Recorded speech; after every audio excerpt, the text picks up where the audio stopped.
What's up, gamers? Chris here, and thank you for joining us for episode 2 of Horton Brothers Grimm, a video game podcast. Joining me again today are my two brothers, Scott and Zach. Say hi, guys. Hey, what's up? Hey, yo. Hey, yo. And guys, thank you so much for all the support you have shown us so far. We're over 100 listens on SoundCloud, and we've just got on iTunes and Stitcher, Google Play Music, and TuneIn. So we're definitely looking forward to hearing from you guys from those services. And thank you for helping this podcast grow. Not a podcast. It's a crast. I have no idea. It's procrastination. We're not going to procrastinate. We should. Sounds fun. So speaking of other services, thank you guys again for all the ratings. But we would also like to ask you to consider giving us a 5-star review on iTunes. When you give us a rating, please make a comment. It can be anything, seriously, anything. You could say Zach with an H or Scotty Waddy Potty, for example. Oh, so Lord. be creative. Oh my God! There's gotta Please let that die. There's man. gonna be a fight. It'll never die. I think somebody's gonna get punched. I'm serious. We can't let that die, Scotty Waddy Potty. It is never going to die. So guys, make it live on out there on the internet. Put that in the comments. I think that would be awesome. Cool. I don't recommend recommend refrain it. from that, that'd be great. I don't recommend it. I'm just saying. If anybody does it, let me know. We'll hook you up with something cool. Trust me. We'll do it. He's lying. He's just got some candy in the back of a white van. Hey, it's a clean white van, okay? It's not dirty. I guess. Well, guys, if you're not familiar with our podcast, we have our podcast is built on 3 segments, and we talk about a game from the past, a game from the present, and a game from the future. So today we're going to start off, of course, talking about a game from the past, and today's game is The Death and Return of Superman, and it was developed by Sunsoft and Blizzard. The game was released in 1994. Scott chose this game for this episode, so Scott, start the conversation off by telling us why you selected The Death and Return of Superman. Well, The Death and Return of Superman was by far my favorite Superman video game. I've seen lots of different video games based on Superman, but this one actually followed a comic book story that was going on at the time it was released, or right before it was released. The story arc led up to issue number 75 of Superman, where, as everybody knows that has read comics in the last 25 or 30 years, knows that Superman died. What's a comic? What? Oh, wait. Spoiler alert. Spoiler alert, Superman died in the 90s too. Okay, he died before the 2000s. That's right. So, that story arc was actually, I think, 92 when that happened. Anyway, so the video game itself took on that story, and it told it from the beginning all the way through to the return of Superman, which happened after the reign of the Supermen. I don't know, that was a little confusing. There was 4 guys pretending to be Superman or claiming to be the legacy that he left behind, you know. One of them was a cyborg, right? Yep, Cyborg Superman. Steel, yep. Superboy, and what was the other one? The other one was the last son of Krypton. That's right, with the fucking laser beam eye dude thing. Right. He later we found out that he was actually the Eradicator, which was a character from some older Superman comics. That it was a Kryptonian robot or a Kryptonian construct that came with him in the ship that he was in or something. I think I'm not exactly positive where the Eradicator came from. I do know dormant. That's correct. Somewhere. He Nevertheless, the video game itself was one of the only ones I'd seen at the time that stuck to the story as well as it did. Now, there were a few points and places that it left things out, but that was for playability. But it was just your basic beat 'em up. It was sort of in the same vein of like Final Fight, or maybe a slight comparison to Double Dragon, but not by much. Yeah, I can see like Turtles in Time type of game too. Yeah. I mean, it was very, very unforgiving combat. I mean, you fighting along. It was a side-scrolling game. I mean, you had your basic 3 attacks and a jump. If you hit the jump button twice, you could fly. the flying didn't really come in handy except for maybe the airborne enemies you ran across a few occasionally of those. I liked when you could fly over the little electrical beams that was across the street or whatever, but the power in the city was supposedly off. Oh yeah, I know, right? It was like in a blackout, and Superman's trying to figure out what's going on, but these electrical beams were across, so you had to fly over them. And it's like Superman could hang. There's always going to be something like that in a game, which I like about this game because they made Superman vulnerable. I mean, he dies in the freaking game. He dies. So it's cool to me that they did something like that. I just thought it was always kind of amusing, though, that you could fly up over it. Right. It was funny that, that was one of the things that was funny about the game is that we were, supposedly in a power outage because the Underworlders had taken out the power plant or whatever, and yeah, exactly. You still had to worry about the electrical beams going across something that you had to dodge. So, I mean, the enemies weren't very, I don't know, they weren't very creative as far as their names. I mean, one of the guys had a chainsaw. His name was Chainsaw. Yeah. One of the guys had a Molotov cocktail. His name was Molotov. Yeah. I mean, it wasn't very original as far as naming goes, but trying to fight them were just, I mean, it was horrible. I mean, the combat was very tough. I don't mean horrible as in the game was bad. I mean, it was just very hard. If you got more than one or two of the guys on you, you couldn't catch a break. I mean, they'd kill you just in a few minutes. Oh, it was brutal. It was a brutal game. Yeah, and if you thought the regular combat was bad, the boss fights were horrendous. Sometimes the only way to get a hit or two on the boss was if you had extra lives and the boss killed you and you came in and you're flashing so he couldn't hit you and you hit him. Oh yes, the old flashing you can't hit me invincibility trick. But the thing about Superman is, you could do that, but it still wasn't helping you a lot. You're still kind of screwed. If you didn't have most of your lives when you hit a boss fight, you were not going to beat that guy. That's correct. And then you needed those special power-ups that you picked up. It was like a special move where you pound the ground. Yeah, you could do this. You had 3 of those at a time. You could gain them back by picking up the orbs or something.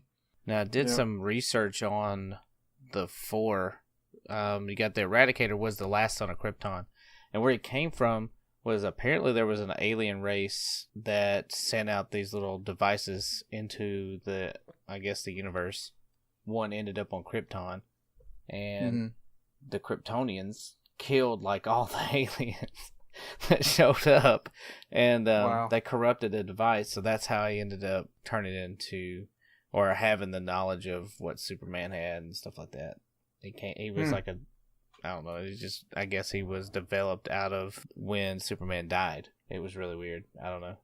It didn't go into detail there. The one that I thought was really cool was the Man of Steel.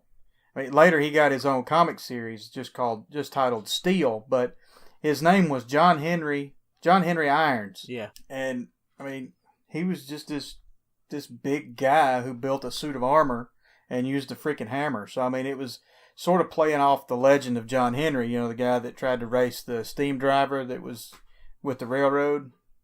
You guys remember that? Yeah, I do. Because didn't they make a movie and Shaq played him? Yeah, sure did. Oh, that was back in the, mid-90s, I guess. Mid to late 90s they made that movie. And oh, Lord. Yeah, Shaquille O'Neal, the wonderful actor. Academy Award-winning actor. He got all those awards. He's such a developed actor, He was in his first movie was Blue Chips, I think. He played a basketball player, so. Yep. Nick Nolte. Really was right. Stretching out his limitations there. Yeah, didn't he have one? It was called Shaq Fu. Shaq Fu. That was a video game. That was a video game. Yeah, okay. Shaq Fu. That was on Sega or some shit. Nobody played it. Yeah. What was the one where he played the genie? Kazam. Yeah. Kazam. Yeah. Shazam. But that was a movie. Also, after Superman died and blah blah blah, how Superman came back was the Eradicator restored Superman to full strength and died. Right, yeah, because the Cyborg was going to shoot Superman with the big weapon on his arm, and the Eradicator jumped in front of it. Right, the BMI, or no, that was the Eradicator. Hold on, it's kryptonite fuel is what they're calling it. Fuel, but I think somebody just spelled it incorrectly on Wiki. Mm-hmm. Good job, Wiki people. That's one thing the game did a good job of, is actually including all the characters from that series, from that whole event. Was Right. It had all of the characters in it, which was something that a lot of games didn't do. They would base it off a comic book and just do whatever they wanted to, just have the characters maybe in there or not. Yeah. Right. But this one actually followed the storyline to the T, just about as much as they could. Obviously, of course. Right. Yeah, they didn't really have license for the Justice League characters that were involved in the story, but I think in some of the Flash, like the flashing cutscenes or whatever, I think maybe they showed possibly one or two, but I don't really remember. The only character I remember that they actually really left out that was actually integral to the story was Supergirl in that series. So she was in the comics? Yeah, she was in the comics, but the thing about it was that Supergirl that was in the comics wasn't actually Supergirl. She was some kind of alien shapeshifter. And anyway, she could turn invisible and whatnot, so that was what was helping she was helping Superman get around after he made his return, in the black costume or whatever, before he got his powers back. Yeah, the black costume was like a special suit to help him get energy back from the sun or something like that, wasn't it? Right. Yeah, it had special energy absorption powers or something. Anyway, so it was a good excuse for them to get him a nice new costume, which is pretty dang cool, by the way. Oh yeah, it's pretty sweet. It was sweet. And the game, of course, it was already super hard, but they did allow you to have cheats, didn't they? Yeah, there was a cheat mode you could enter once. But to activate it, you had to go to the sound test area, the sound test screen, and you had to play like 4 sounds in the right order to get the mode to activate. But once you got the mode to activate, you did a button combination, and then you could refill your life bar and your special attacks, or you could skip levels or something like that. So, there was a few cheats that were built in, but then, of course, your Game Genie cheats, back then the Game Genie was real popular, and you could still use those. I'm pretty confident that that's the only reason we beat that game was cheat codes. I'm fairly certain, yep. Because I played it, I bet I played that game for 2 months and just barely got halfway every time. Because once you died, you had to almost start completely over. I know you had to start at the beginning of each stage you were on if you happened to die. I think it's all your fault either way. You got us killed a lot. It's like your skills suck. Yeah. That game, that's the one thing. It's like I started collecting retro games a few years back. Of course, I don't do it anymore. But at the time when I started that, one of the games that came to my mind was Death and Return of Superman. It was like one of the first games I was like, I need to get that game. Because I remember just enjoying it. Were you able to locate it ever? No, on eBay it goes for like $50 still. Yeah. Yeah, it's pret's expensive. It's one of those middle of the road games that people don't know a lot about, I don't think. But it's also the people who do know about it and know that it's a rare-ish game. It's harder to find. Oh, it just has the benefit of actually being a good game too. It's a good Superman game. It was just very rare in itself. Yeah, I read an article recently. I forget exactly which one it was. I read several articles in the last month or so trying to research for this, but the article was a guy talking about how the game needed to be re-released, only change the format a little bit, maybe make it a RPG type, side-scrolling RPG type game where you had a little bit more depth to it. But as far as the game itself, it was straight beat 'em up game. You're side-scrolling, you're going across the screen, you're beating up all the bad guys. Now, every once in a blue moon, I think there were 2 or 3 levels where you could fly. And no, you could fly in all of them if you double jump. No, it was. You're talking about that was the cyborg level. Stage. Yeah, there was one for the cyborg. Yeah, there was one and there were 2 for Superboy. Yeah, I know what you're talking about. It was the side-scrolling flying where you flew the whole time. Mm-hmm. Yeah, yeah. exactly. The one I liked the most was the one where the giant rocket or missile was coming towards Metropolis, and Superboy had to fly and you had to fly and destroy it. You had to blow up all the guns or all the parts of it. You know who shot that missile? That was Cyborg, right? Yeah, it was him, yeah. Yeah, because Cyborg, he turns out to be the bad guy. He's the mastermind, yeah. Well, he's other than Doomsday, yes. Than him, right. Yeah, he turns because he did exile Doomsday to outer space. Yeah, so he wouldn't get in the way of his plan. That was pretty sweet. Now, I think the cyborg Superman ended up being, the character's name was Hank Henshaw. It was someone that Superman had to deal with previously in previous years' story. It was somehow, I don't know, so it was a character he had to battle somehow, and then ended up being rebuilt or cyborgized or whatever, and he came back after Superman died, and he took on that role and made himself look like Superman. But I mean, when I was reading the comics, right from the beginning, I was like, all right, something ain't right with this dude. And the way it played out in the game is the way it played out in the comics. Like we said before, it follows the story. Yeah, it was Henshaw.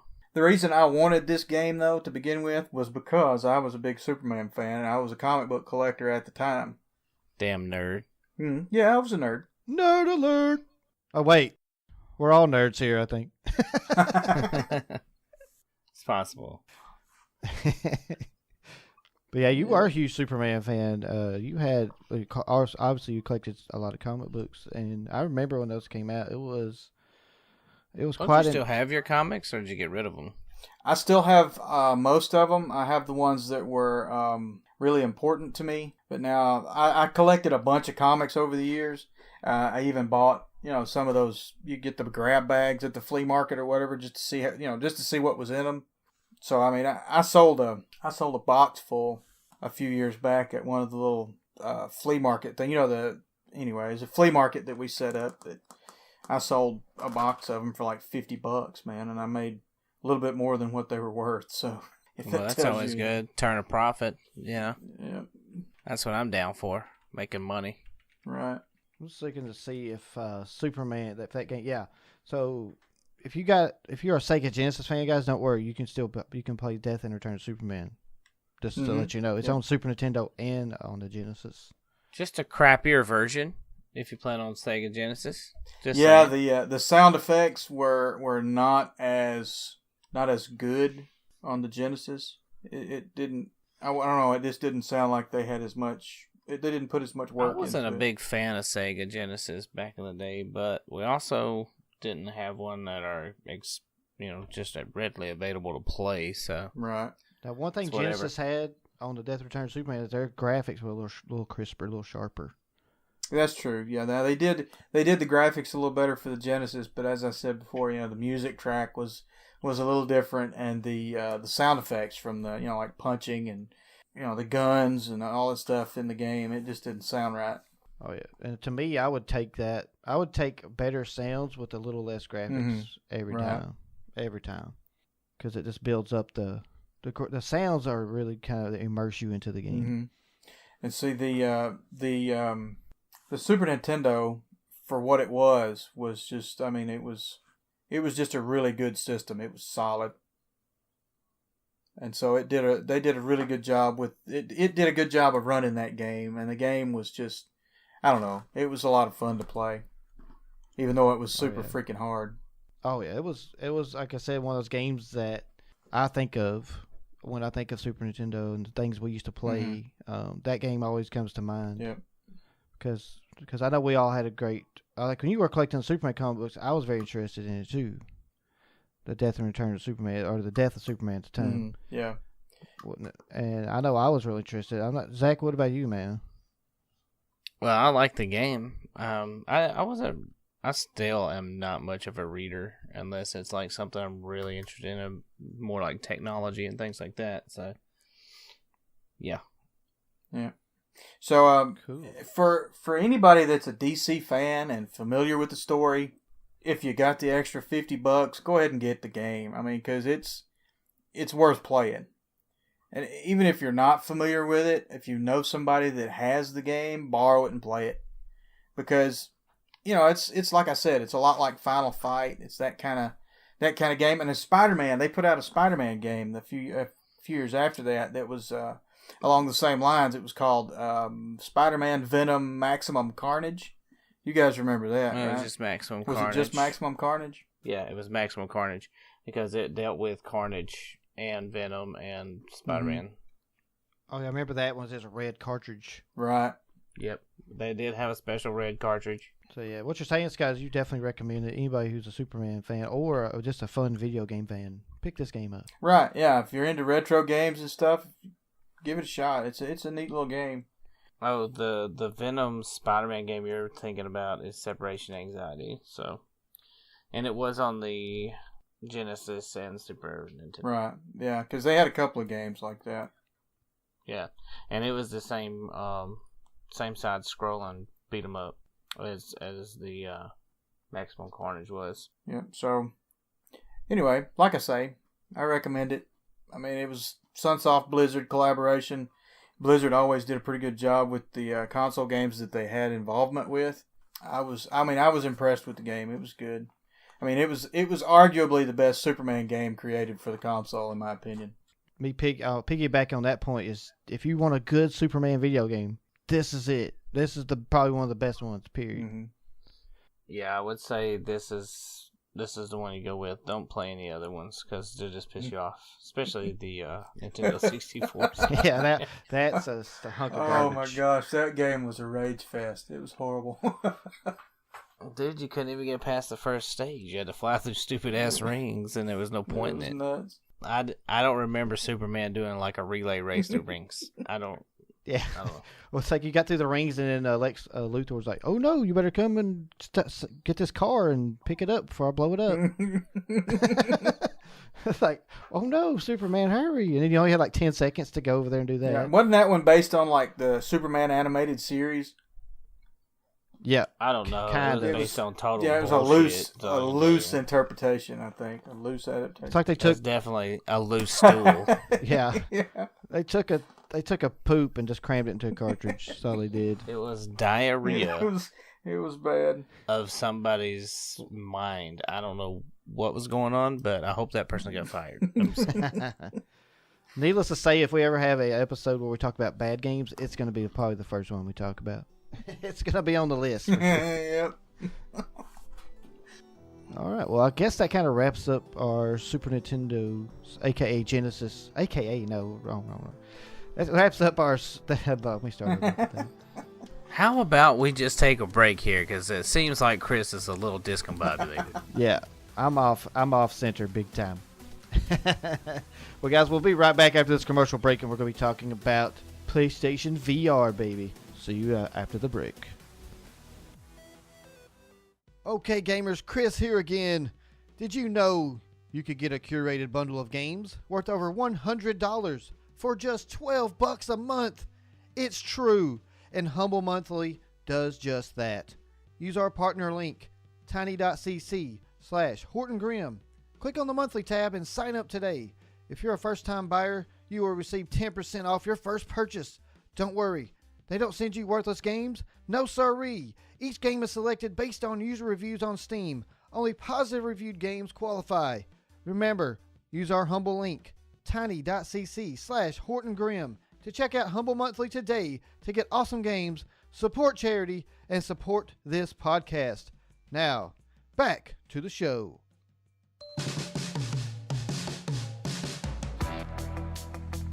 All right, welcome back from the break, guys. Thank you so much for being here again. Today's present game topic is upon us, and I had the pleasure of choosing it for this week's podcast. And it is going to be talking about PlayStation Virtual Reality, baby. Something I'm pretty excited about because I actually purchased it myself. Am I going to end up like the Lawnmower Man? You aren't going to end up like the Lawnmower Man because you won't buy this thing. You're not going to buy it. That's probably true. I want you to buy it, Zach, but I don't think you will. But maybe after we talk about it, you might be convinced. We'll see. We're going to have a PlayStation. Oh, it's a whole damn system. Yeah. You got to get the system, bro. It's only going to run you about $500, baby. That's it. You got that. You got to think about that. It's two systems because you have to buy the PlayStation and then buy the PlayStation VR. True. It does have its negatives, no doubt. It does, but you got to think about it. It's going to cost you about $500 to enter the virtual reality market. You know what I mean? You're going to be able to play some virtual reality games compared to what Oculus and the Hive HTV Vive, not the Hive, the Vive. The Hive. We're under fucking invasion from the Hive. So yeah, those run you about $800 to $1,000. Yeah, just for the system itself. That's it. I mean, that's ridiculous. So PlayStation VR current price, and the reason I purchased one is $199.99. And you already had the PlayStation. I did already have the PlayStation. I'll give you that. But I mean, I saw the $200 price tag, and I was like, I can't pass that up. As soon as I saw it in Walmart, I was like, went and grabbed a lady with the keys. I took them off of her belt because she was too slow, and I grabbed it out of there. And I ran back to the register. I had that thing bought. It came with, my bundle had Gran Turismo in it, but they have 3 different bundles. I want to play Gran Turismo. Whenever we come down this next weekend, I'm going to bring it with me, so it's going to be awesome. But the 3 bundles right now are Doom VFR, which stands for Virtual Fucking Reality. And then you got... Sure. in Doom spirit, right? It's got to be called that. Oh, yeah. It's got to be called that. Then you got Skyrim VR bundle, and then the Gran Turismo bundle. So for $200, you get the system and a game. That's a pretty great deal. It's not bad. It really is. It's not bad. Compared to the competition, which of course you can hook up to the PC and have a huge library of games. How many games is on like the HTC? And I know there's a lot of games that they're making for virtual reality, but the problem is when I looked at them, they kind of look a little janky. Well, I think what you're going to run into with, especially in the PC market, is there's a lot of developers out there that can put together something real fast just to say, hey, we got a VR game, here you go, try it out. That's true too. With Sony, it's different. You're still going to have those kind of games. You know, you're still going to have a company that throws one out just to be on the PSVR system. But there's only 198 games released right now, and it's been out for a couple years already. So that's not a lot. You know, they aren't trying to flood the market with VR titles. And one of the big titles, Resident Evil 7, came with the VR. And damn, I have that game. I bought it on the PlayStation, even though I owned it on the PC just to play the VR, and it's amazing. It will scare your balls off. Your balls will be like, nope, I don't want to be a man anymore. Just run away. Well, that makes sense. I know it's insane. If it's anything like the in VR, anything like what it was on the PC, you're right. It's got to be scary as shit.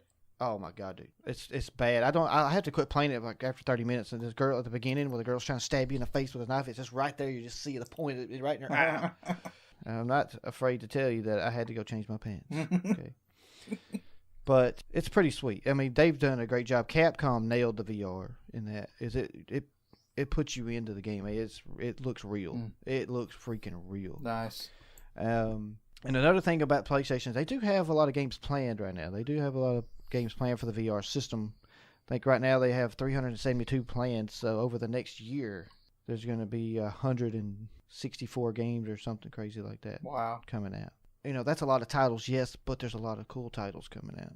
If you look at the specs of the system, I think it's on par with the Vive, and it's on par with the Oculus as far as when you pair it with the system and the box that it comes with to control it, because it has its own separate control box. Yeah. That keeps the PlayStation from being burdened. Right. Because otherwise, the PlayStation's not powerful enough to run such a thing. Just if you just hooked it straight into it. Of course, it puts out 1080p. If it didn't, why even bother? Right. It's got a processor box, which gives you the output to the television. And the one thing I will say about the PSVR that I would say they need to work on is how many cables you have to plug this thing in. There's cables going everywhere. It looks like 1980. Oh, well. Well, you gotta get all that. Yeah. Get all that motion capture. Yeah, I mean, I know it's necessary, but if there's something they can do down the line, it looks like a 1980s Atari or something that you had to hook up all these gadgets to. Wow. But it's not. I mean, of course, it's a little neater than that. Yeah, it's like you're hooking up the Power Glove all over again, right? Oh my God, Power Glove. Yeah. This thing. I was watching Angry Video Game Nerd the other day. He did a Christmas episode, I think last year or the year before, and it was all every gift that he was unwrapping was just crappy accessories that were made for different systems. Yeah. And one of them was called the Activator. Oh my God! And you had to put this little mask on. And you stand in this ring, and then the ring had these sensors on it. It had 8 sensors, and you were supposed to just be able to play Mortal Kombat just by punching and kicking and doing the moves yourself. But the problem was that all the sensors were just imitating buttons on the controller. Oh God! So it was you need to watch that episode. Angry Video Game Nerd just got some free press there, guys. Not that you need it, but. My gosh, that video is hilarious. You need to watch it. So yeah, PlayStation VR is one thing I'll say. It does have a lot of cables and stuff, and the cable that's connected to the headset can kind of be cumbersome. Yeah. I know I've seen a lot of people that do YouTube videos of PSVR actually rig up a little wire system on their ceiling and have the cable hooked up to it to where it just moves with them and stuff. But I'll never do that kind of elaborate setup. Yep. That's a lot of work. They probably have a lot of money. Those are guys with sponsorships is who that is. I'm poor. I don't know if y'all knew that. So yeah. Yeah, donations and whatnot. Sponsorships. What do you mean donations? So if there's something they can do to avoid that situation, then work on it, PlayStation. But otherwise, you've got a quality product, guys. I'm telling you right now. If you're listening to this right here and you have a PlayStation 4 and you have an extra $200, go ahead and go get it. Trust me, you will not be sorry. It's amazing because I have already played several games on this system. There's a demo disc. There's demos you can download, free tech demos, which I'm fixing to go over here in just a second. Which that second's happening now. The first game I've tried out that I saw on the demo disc was called Moss. Now I'm really drawn to platformers. I like platformers, side-scrolling platformers, puzzle platformers, those kind of games. I really like them, especially if they have a little cute story to them or a mysterious story. And this game called Moss is just that. It's a puzzle platformer, but great thing about it being on VR is it puts you into the game. And what's cool is you play a character other than Moss. Moss can look at you and you can look down, and Moss will look at you and like, hey, let's go. And you look down at like a water and it's got a reflection. You look down and you got this weird mask on. You look like a monk or something, but it's like this weird, kind of like Jason mask looking thing. So a hockey mask then? Yeah, like a hockey mask, yes. And anyway, you follow the mouse around, but you're controlling the mouse with the controller. But when you get to certain puzzles, you have to stick the controller out and hit certain buttons, and you grab the brick, and then you pull it, and you have to move the controller around and put it in a slot to open a door. Crazy stuff like that. And then Moss has a little sword, and you control her fighting monsters and things like that, so you kind of guide her through. The demo is really cool. I recommend that if you have a PlayStation VR. That game is really awesome. It's $30 on the PlayStation Store, and I think it's only on digital. I think you can only buy it on their website, so off of the PlayStation Store. Oh, yeah? Yeah, it's really cool, though. It's amazing. Like the graphics and stuff, you just look around and you see like the trees and the water and the birds flying, and it's amazing. It puts you right into the game. I mean, it's like it takes you into a whole new world. You know, like a lad. Oh, no. Yes. No. Yes. No. I'm out of this new world. I do not want to be carried around on the carpet with a perverted young man. I'm done. Now, you talk about some of the one of the games you've played. Now, I watched you did a live stream of a game. It was Until Dawn: Rush of Blood. It was like you're riding a roller coaster, shooting at targets. It was like a carnival type game. Now that looked pretty cool. That did look good. I might play that one. I don't know that the aim was kind of weird though. It just might be Chris's aim though. He's not very good at aiming. No, I'm not much of a gun pointer, I will admit. Now, one thing I will say is I didn't use the motion controls with it, but it is motion control capable. So that would have made the gun pointing and stuff a lot easier. Because the way it's set up is you use L2 and R2 to shoot two guns. Right. One gun apiece. And then you have to hit R1 and L1 to reload them. So yeah, it's kind of awkward if you're just holding a controller. But they did build in, with the joysticks, you could push them in or pull them out, and it would actually spread the guns out if you push them out, spread them in if you push them in. So it made it a little better that way with the controller. So they did try to do a few things to make it a little easier, but definitely get motion controllers if you can and when you play that game. But it is amazing. It scares the crap out of me, too. I mean, oh my goodness, it was so scary. Things be jumping in your face. That's how good this VR thing is. And you'd be riding the roller coaster and be all the dips and turns and stuff you do if you feel it. I don't know. You're kind of a sissy when it comes to that kind of stuff. So I don't know. I'm pretty big into roller coasters and stuff, like especially at a theme park. Oh, I thought you were just going to call yourself a big sissy. They call me the big sissy. I'm a really big sissy. I'm a really big sissy. How you doing? Slap me and call me Susan. But yeah, Until Dawn: Rush of Blood is pretty darn good. They've done an excellent job, and it's got a good story to it too. One of the last levels when you're in hell fighting Satan, yeah, You're riding a roller Oh, coaster wow. fighting Satan. I mean, come on. Where else are you going to be able to experience that? Right. Maybe in hell. I don't know. I don't want to go there. Now, it's also got some cool games for your, like, say you want to play multiplayer. You can. I mean, you also obviously cannot play multiplayer with the VR, but it does offer some games where one person has the VR, then the other people can use the controller. If you have extra controllers, like Playroom VR is pretty cool. It's actually a free game, and it's got some cute little. It's got like a platformer type game like Moss, where you have to go in and find your little robot buddies and save them. And it looks awesome. I mean, it's a beautiful game, and you get to float around and watch them do everything, and like things fly at your face. Obviously, it's just VR. But there's also other games where you can team up with people in the house where they can see the TV, and you can like have little shooter games and little mystery puzzle games, things like that. Pretty cool game for the family, you know. I really enjoyed it, and it also is more kind of a thing that shows you what the PSVR can do. So that's why it's free. And they also offer free downloadable content for it too. Oh, yeah. Well, at least it's not infrared or red or whatever like the Virtual Boy was. Oh, dear. Yeah, that's what I remember about virtual reality. That was horrible. Yeah, you had to set it on, like you put your head down in it, and then you like broke your neck trying to keep your face in it, and then all you had was like Mario Tennis or some bullshit. So I don't know. Yep. Oh yeah, that was the only thing virtual about that was its name. Yeah, it definitely sucked. I can tell you that. It's called virtual suckage. It's not really virtual; it's actual suckage, but it's whatever. And Nintendo, you can't win them all. Now, another thing about the VR I really like is not just games; they have video services that you can use. I know Zach, you would like this one. It's actually called Next VR.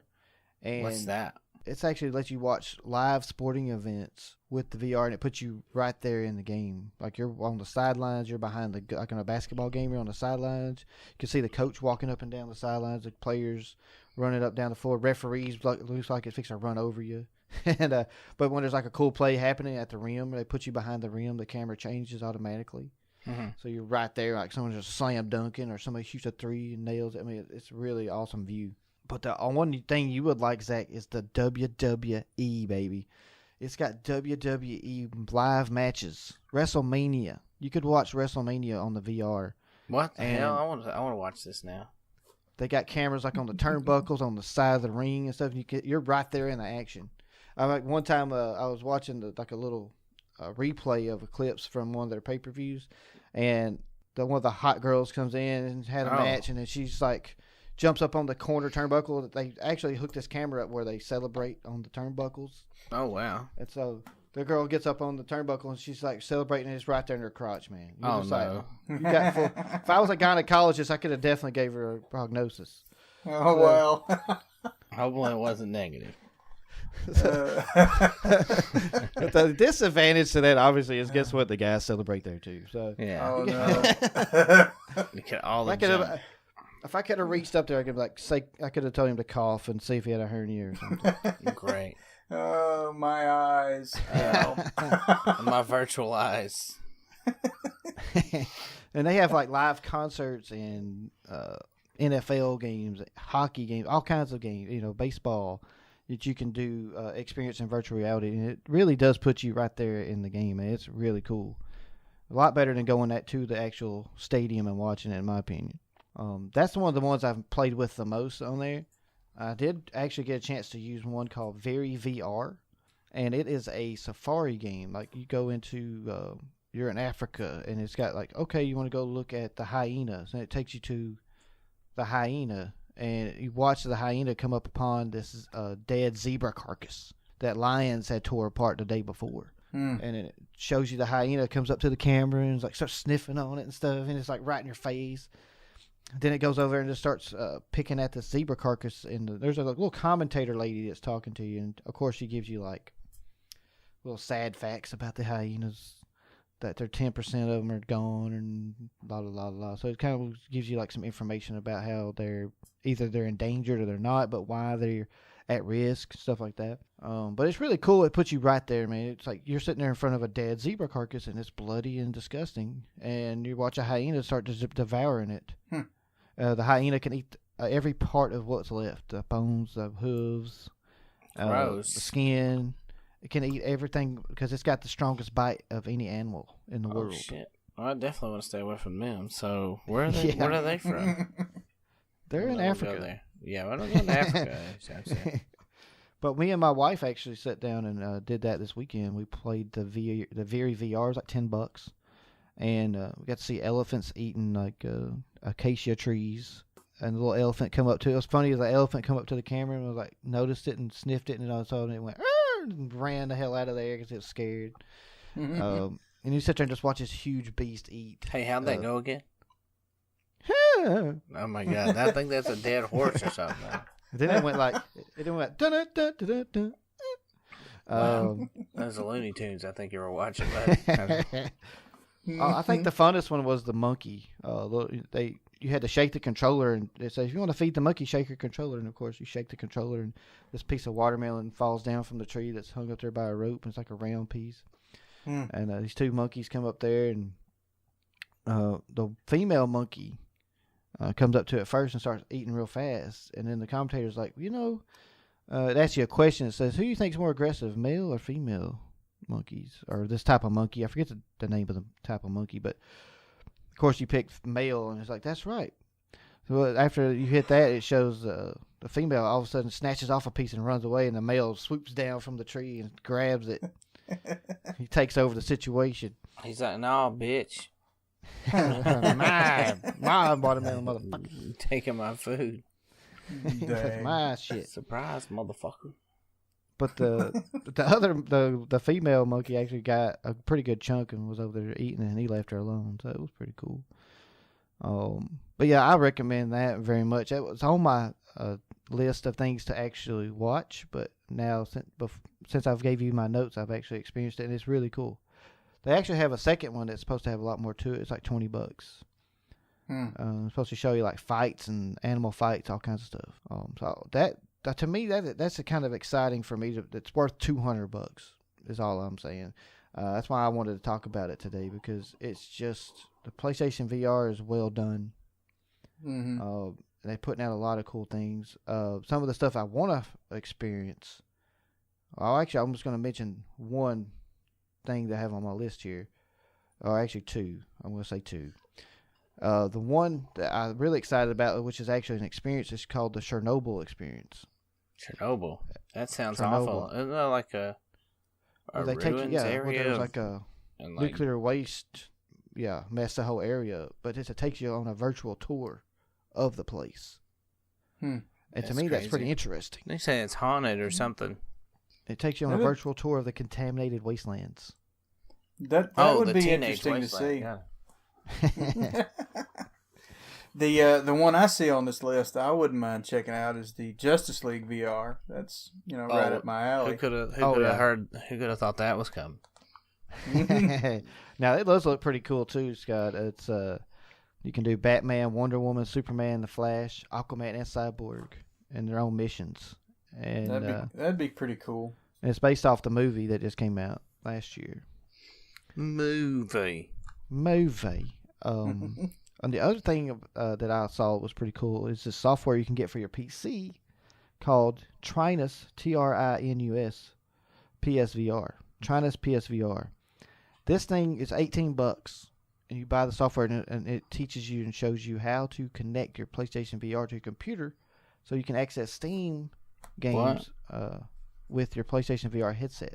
Do you have to have the PlayStation 4 to hook it to your computer? No. Now we're talking. So now I'm interested. Yeah. Why didn't you mention this first? Because I wanted to go through the awesome games first. You should have. This should have been like the first thing you should have mentioned. You should have told me this a week ago. I got your mouth watering now. Got you going. I gave you these notes a week ago, so you had access, bro. Let's see. I don't see anything in these notes about hooking it to my computer. It's at the very bottom of the list. The very last thing on the list. Didn't I tell you guys that I don't read?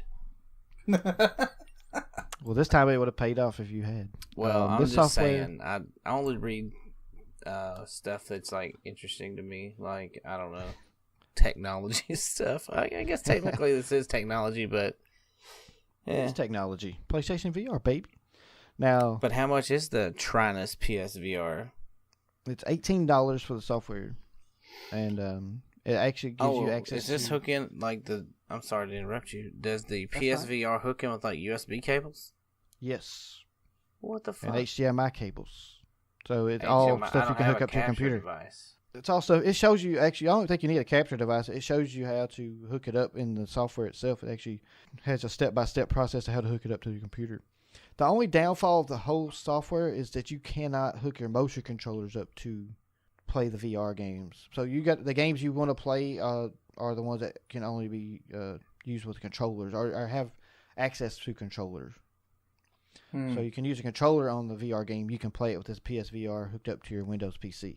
That's important to mention. This is not for Macs. This is only for Windows PCs. So that right there excited me because that opens up a whole new world of games for me to play. So I'm excited. Really am excited about the PSVR.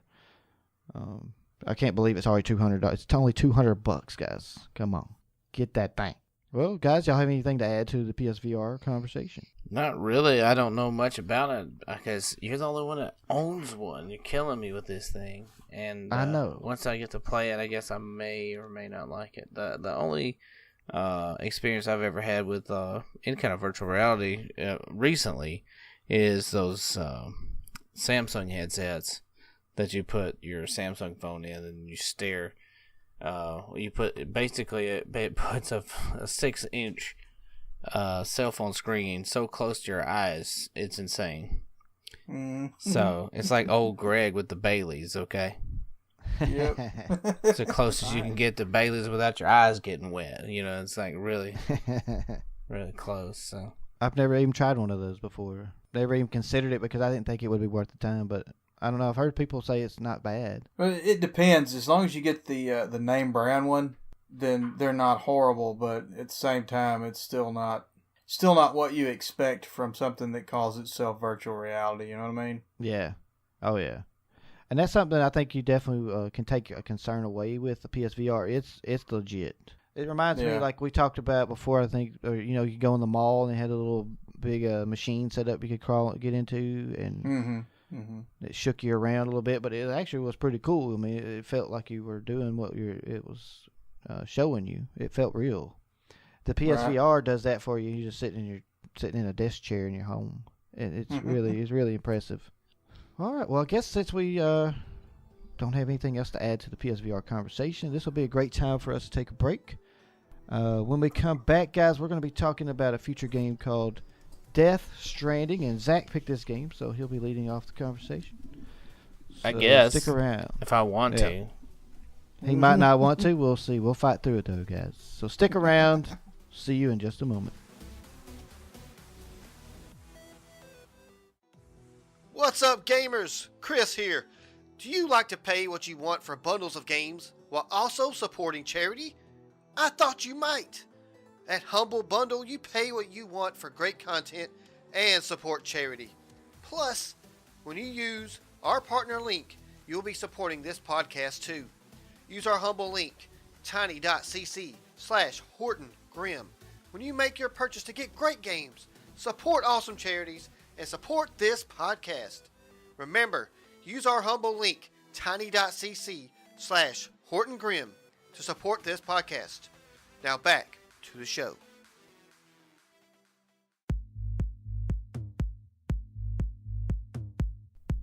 All right, guys, we're back from our little break. Thank you so much for sticking around. I didn't get a Kit Kat. You didn't get a Kit Kat? No, I don't have any.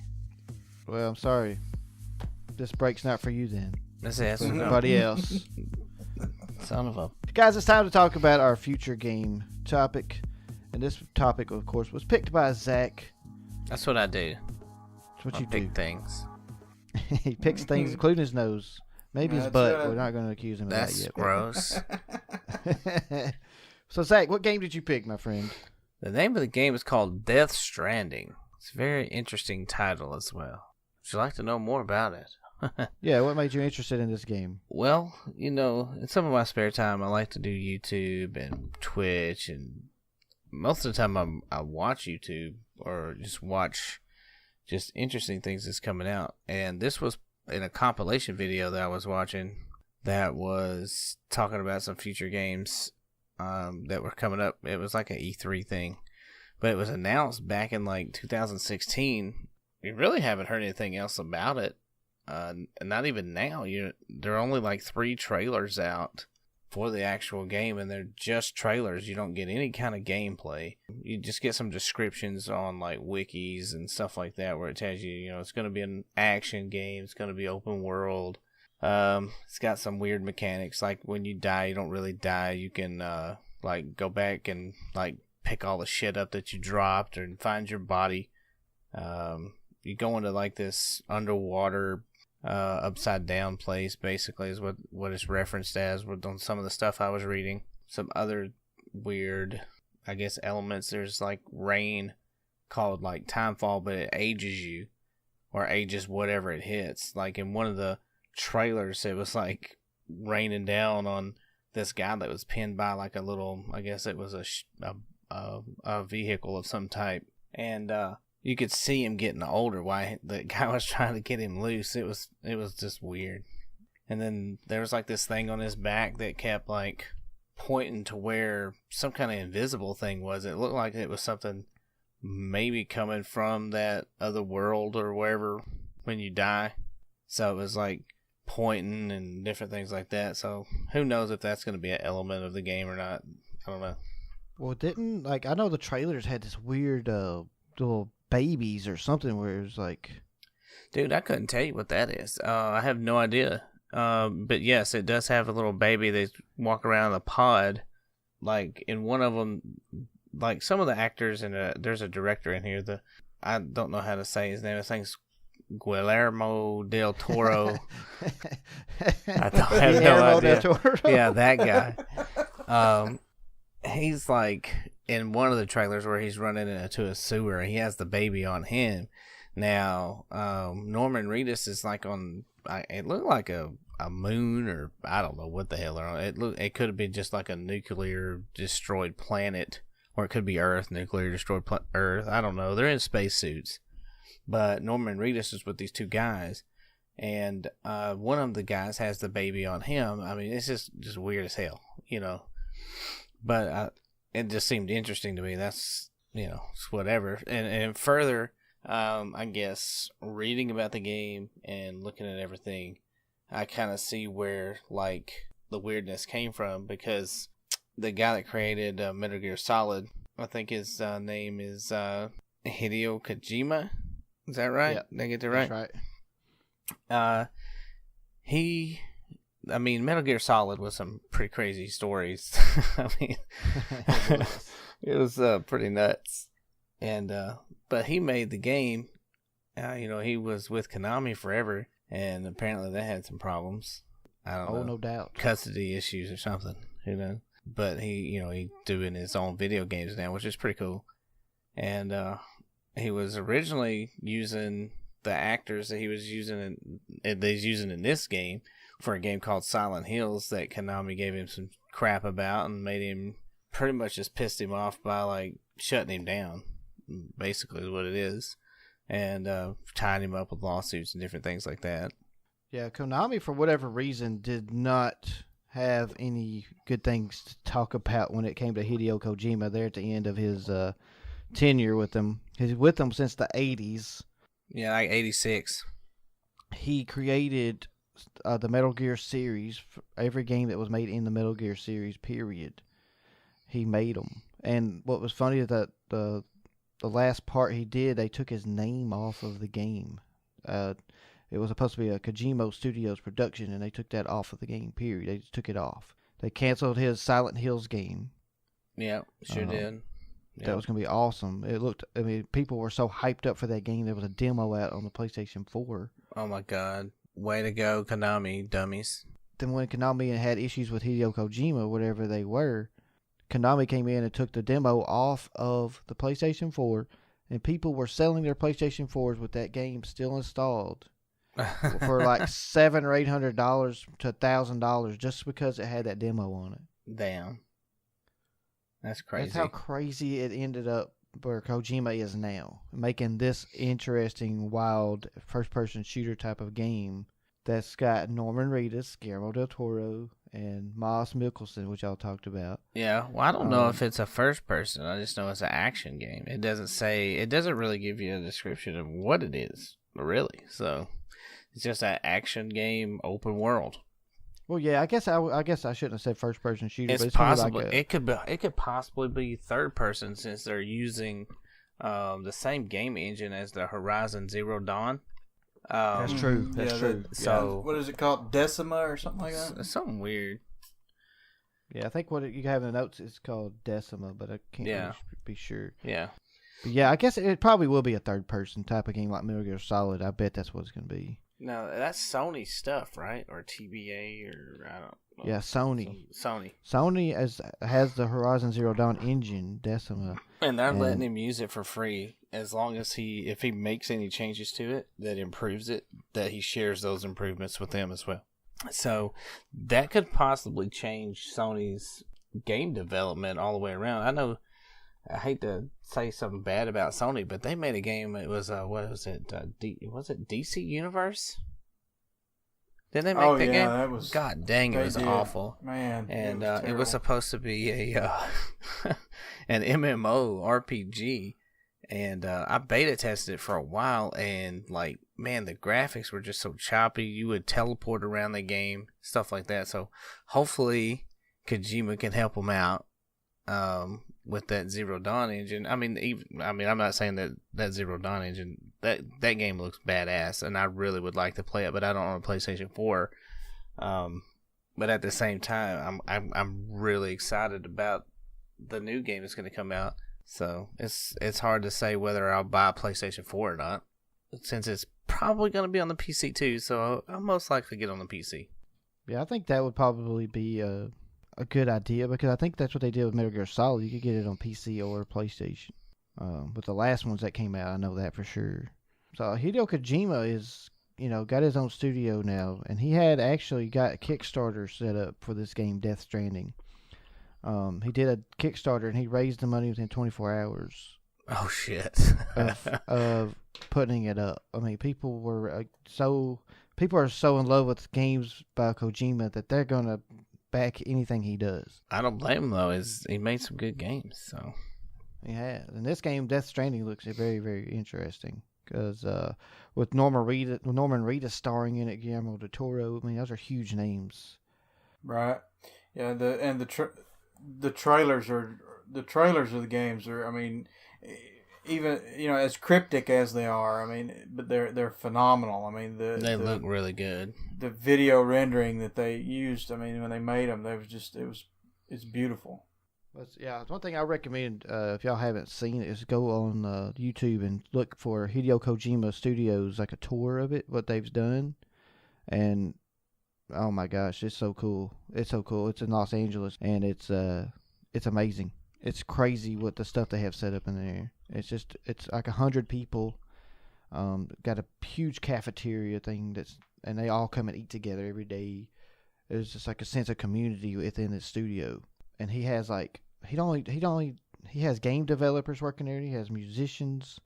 He has scientists that are on his staff at the studio. Like, why is a scientist that does physics and things like that developing games? I mean, think about how many cool creations that's going to come out of that studio. Right. Because I think Kojima's a brilliant person, and he's thinking outside the box. I think it's really cool. And I think Konami is just totally stupid for allowing him to be gone from their studio, because they're focused on mobile games and casino games now. Stupid Konami. Yeah, I saw that in some of the reading I did. They're trying to focus more on the mobile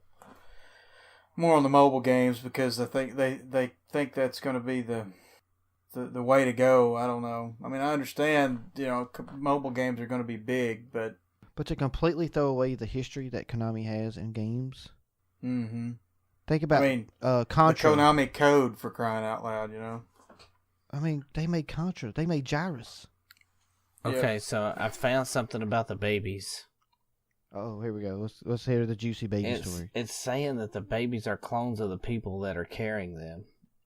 Oh. So when they release the baby, it says it's like it gives them the, I guess the memories and everything. So Wicked. pretty fucking nuts. That is crazy. I like that. That's a pretty interesting story. An interesting it says it's game a theory, mechanic. so I don't know. I Who bet that's what knows? it is, though. Let's see. There was a guy who crushed, buried his baby crushed, and the black aging goose spilled out. Oh, wow. I mean, there's just some weird shit in this article. It just looks like it's a lot of speculation, but I mean, that could possibly be it. There's also a part where it's saying, like, in the video, like in one of the trailers on Norman Reedus' suit, it's like referencing the Bible, the 9th verse of Psalm 137. It says, happy shall he be that taketh and dasheth thy little ones against the rock. Whatever the hell that means. I guess beat their Wow. kids. So beat your kids, I guess. That's Take them crazy. down to the woodshed. Or the rocks, really. I mean, so who When knows the what rock that said, means. "Shut your mouth," that takes a whole new meaning with that verse. Right. So yeah, I think that's going to be an interesting game, no doubt about it. If, like I said, Kojima's doing it, we know it's going to be crazy. It's going to be off the wall, but it looks pretty sharp based off the trailers. Death Stranding is the name of that game. It's going to be on the PlayStation 4 and on the PC. And PC, yes. So I'm getting ready. I don't know. I may have to lie, cheat, steal, and beg to get a PlayStation 4, or just hopefully just get it on the computer. Hopefully they release it at the same time instead of like, oh, you gotta wait 2 weeks. Yeah, I hate when they do that. It would be good information for you guys listening, as there is no date announced for when this is coming out. So Yeah, that's also correct. if we got you excited for it, I'm sorry, you're just going to have to hang on tight. It's probably going to be next year, I'm sure. Just keep an eye on it. Yeah. Keep a watch. It is going to be keep an an eye. open world action game as far as the way it's classified, but you can't go by that because Metal Gear back in the day was classified as an action game. Yes, it was an action game, but it was a stealth game. Yeah, you had to be stealthy about it. If you didn't play the regular NES Metal Gear, you should go play that some way, form, or fashion, and be prepared to punch something while you're playing it. Just saying. Yeah, those stealth games, that Metal Gear game, it was one of the first You had to wait till of its kind. the enemies turn around a certain way, and then you had to get up on them and punch them in the back of the head. It was insane. Yeah. I mean, I died a lot in that game back in the day. Well, that's a Kojima. That's what he does. That's what he does. All right, guys. Well, if you guys feel good, I think we have probably found an end to our podcast here. Looks good to me, Right man. Sounds like a plan, Death bro. Stranding. Death Stranding. That's a great game. Death to and keep Return an of eye on. Superman. Death Return of Superman. PSVR. Just PSVR. The whole awesomeness it is, because it's got a whole new world. Dude, what would be awesome? What if they put Death Stranding on the PSVR? Oh, baby. That'd be crazy. It'll be insane. I'll get to carry my baby around. No, you're gonna smash it against a rock? I mean, I don't understand. Makes no sense. We shall see. If it gives me the option, it might be tempting. Oh, it was Guerrilla Games made Horizon Dawn or whatever. So I just wanted to throw that out there. Yes, Guerrilla Games, guys. Remember that. They made Horizon Zero Dawn. It was their game engine, Decima. All right, well, now let's try this again. We'll end it this time for real, I think. You interrupting Cal says moo. But before we leave you guys, we'll give you a few things about us and what we're going to talk about next week. So before we talk about what we're going to talk about next week, I'm not talking about anything anymore. I'm done. I'm done Scott, would you like Redundant much? to tell? I'm redundant it up, guys. I do it every episode. I'm guaranteeing it's going to happen again. Hey, Plenty of times. we'll just start calling this the redundancy hour and a half. So, Scott, you want to tell the good folks out there where we can find you on the internet? I am on my YouTube channel, The Games of Death. Death is spelled DETH.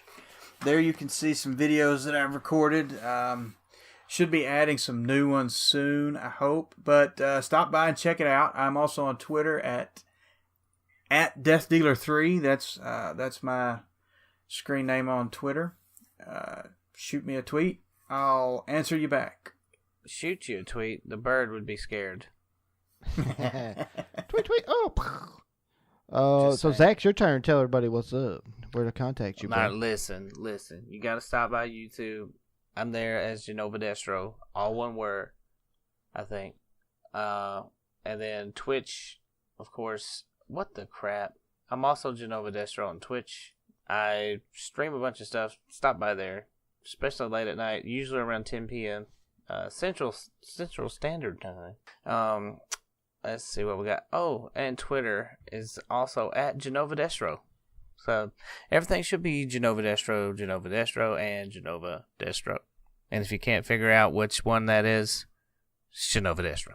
And guys, a reminder, all the links that these guys are talking about, I will make sure that they're down in the description of this podcast for this episode, and I'll go back and add it to episode 1 as well, so that when you do hear these things, you don't have to really memorize it. You can just check that out and click the linkies. As far as my social medias go, I am on Instagram at Bang Bang Potato.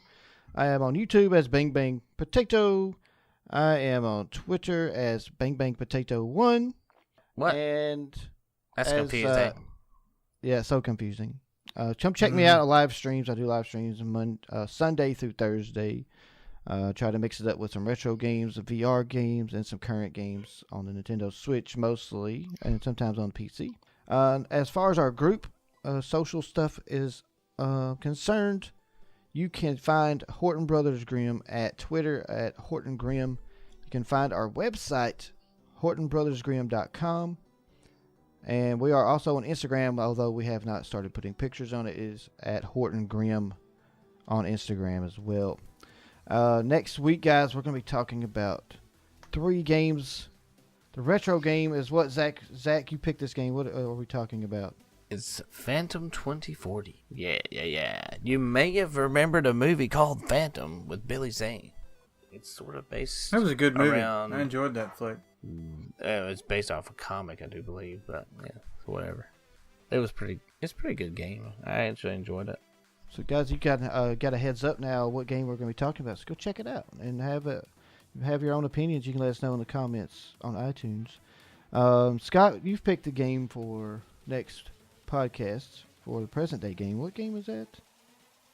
I picked Recore. It is a game that was developed by some of the same guys that brought you Metroid Prime on the GameCube. It's a pretty nice little game. You guys go check it out. And for the future game, guys, I'm going to be talking about a game that I really think is going to be awesome. It's called Prey for the Gods, and it's similar to Shadow of the Colossus, and it is developed by a studio that consists of 3 people. And we'll talk about a nice little lawsuit that Bethesda tried to throw their way. We're gonna sue 3 people for everything they have. We want their milk. We want their milk money. Bethesda doesn't have enough cash in their pockets, so stop suing people, bastards. We have an interesting tale to tell you. Well, that's going to do it for our podcast, guys. Thank you so much for listening. Remember, go to iTunes and leave us a 5-star review and a comment. And make sure you put Scotty Waddy Potty in that comment. I think that's going to be the best one. Oh, my God. Please let that die. We will never forget Scotty Waddy Potty, guys. Have a great next 2 weeks. We'll see you in 2 weeks, guys. Redundant much? That's what I do. Yeah. That's what he does. That's what he does. Bye-bye. Night. Laters.